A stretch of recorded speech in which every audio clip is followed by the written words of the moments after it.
Quand on se pose la question de savoir qui doit mener des grands projets d'évolution en matière de mobilité durable, je pense qu'il n'y a pas un acteur, c'est bien la combinaison de la mobilisation de l'État, des collectivités locales et des citoyens.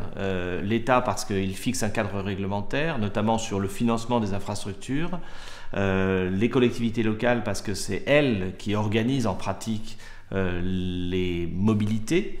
Et le citoyen, parce que c'est lui qui fait le choix, savoir s'il va y aller à pied, en vélo, en transport en commun, ou prendre, comme il le fait encore trop souvent, sa voiture.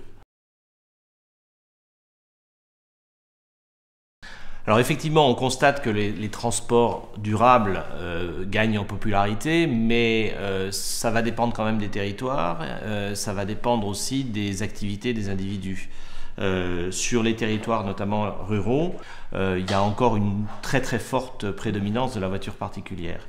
En zone urbaine, c'est vrai qu'il y a de plus en plus de réflexes d'utiliser soit ce qu'on appelle les mobilités douces, la marche à pied et le vélo, soit les transports collectifs.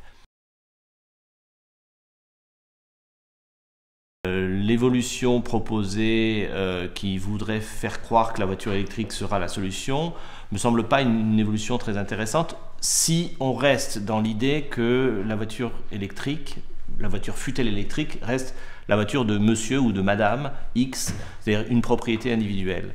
En revanche, si on évolue dans le sens de dire la voiture électrique devient un instrument collectif de mobilité, à ce moment-là, oui, ça devient un instrument intéressant.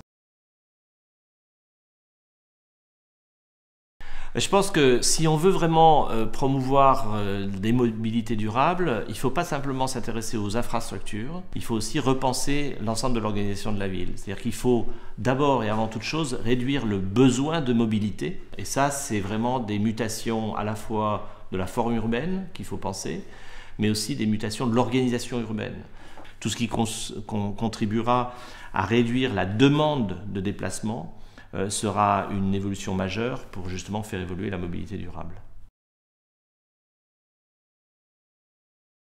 Je ne pense pas que mon rapport ait changé, la posture a changé. C'est-à-dire que je faisais avant de la confrontation de l'extérieur, aujourd'hui je fais de l'accompagnement de l'intérieur. Et moi ce qui m'intéresse c'est de faire le même travail de transformation des acteurs, institutions ou entreprises, mais de le faire de l'intérieur parce qu'il y a aussi beaucoup de choses à faire de l'intérieur.